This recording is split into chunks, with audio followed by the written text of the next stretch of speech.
Os Templários no Vêneto. Será que existiam os Templários também lá no Vêneto? A gente vai descobrir nesse vídeo aqui.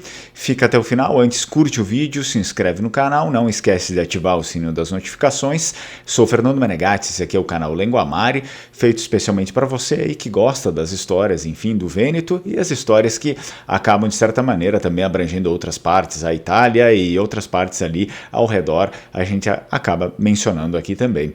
Portanto, antes disso, eu te convido também para fazer parte do curso de Língua Vêneta, tá com um desconto aí, o desconto da Black Friday ainda, enfim, desconto de final de ano. Já mencionei para vocês que quem quiser aprender já entra agora com desconto que provavelmente talvez ano que vem eu não consiga ofertar esse curso, então é melhor que você já garanta aí a sua vaga. Se você tiver interesse em pesquisar a história do progenitor do seu sobrenome, também fazemos esse trabalho, tem a playlist aqui no canal dos sobrenomes, você vai lá, dá uma olhada como é que funciona. Se tiver interesse, entre em contato comigo.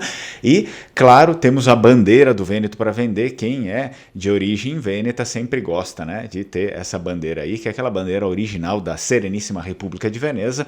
Hoje, o governo em si do Vêneto usa uma outra bandeira que as pessoas não usam, e muitas vezes nem o governo usa, né? Quando são comemorações, alguma coisa assim bem simbólica, de tradicional mesmo, por exemplo, o dia de São Marcos, esse tipo de comemoração aqui sempre se usa a bandeira da Sereníssima República de Veneza e não aquela bandeira que foi criada recentemente. Vamos lá para o nosso vídeo. Olha só, dentro da organização administrativa dos Templários, a gente já consegue falar que sim, existiam Templários lá no Vêneto. Dentro da administração do universo administrativo dos Templários Vênetos, o patriarcado de Aquileia era quem era o responsável aí por controlar essa região, controlar o Vêneto e também demais regiões ali pelo norte da Itália, né?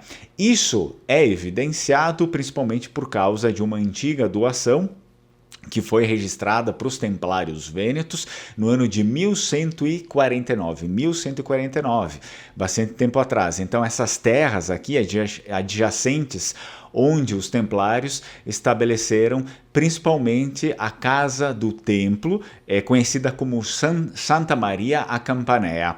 Esse aqui é um templo muito famoso lá do Vêneto, eu recomendo que vocês façam uma visita. Fica na cidade de Ormeli, na província de Treviso. Então esta casa se tornou tão importante que em meados do século XIII era a residência do comandante do reduto da marca trevisana. E aqui é importante, é claro, que a gente faça uma nota de rodapé, porque nem todas as pessoas estão familiarizadas com esses termos típicos de lá que eles usam, né? Marca trevisana, o que é isso, né?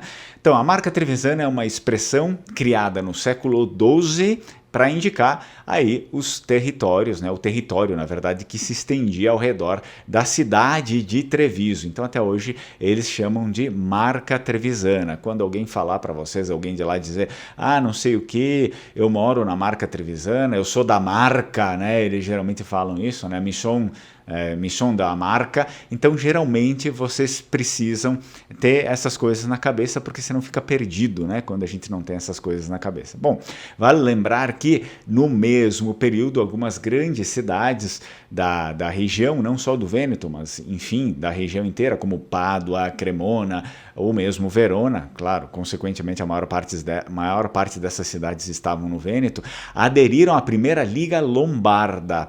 Então, que era nada mais, nada menos do que uma aliança a qual visava frustrar as ambições dos imperadores germânicos, na verdade, na planície do Pó. Eles queriam toda hora invadir, né, oprimir, pegar esses lugares para eles. Então, a Liga venceu a batalha, né, de Legnano contra o imperador Frederico I do Sacro Império em 1176.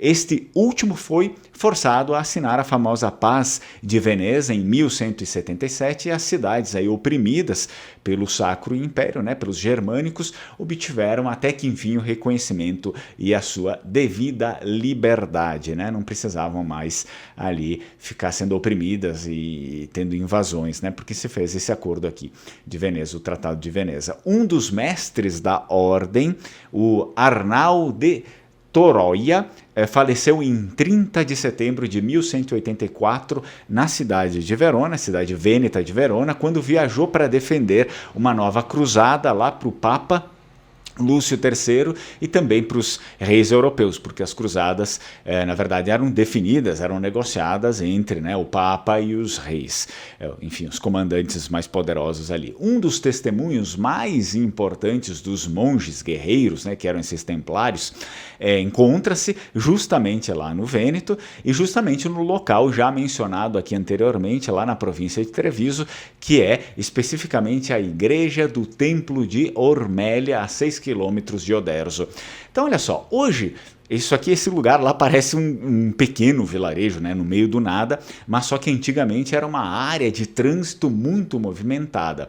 Por quê? Porque justamente se tinha ali os templários, né? Os templários foram para lá porque o local estava ao longo do rio Lia, na bacia do Piave, e no centro de uma rede de antigas estradas e cursos de água romanos que cobriam praticamente o Vêneto inteiro. Então era um local bem privilegiado para muitas atividades, né? Esta rede de vias navegáveis e estradas ligava todo o território ao porto de Veneza, né? Então da cidade de Veneza, onde embarcavam, aliás, os cavaleiros templários para participar lá nas cruzadas na Terra Santa. A igreja dos templários é muito antiga mesmo.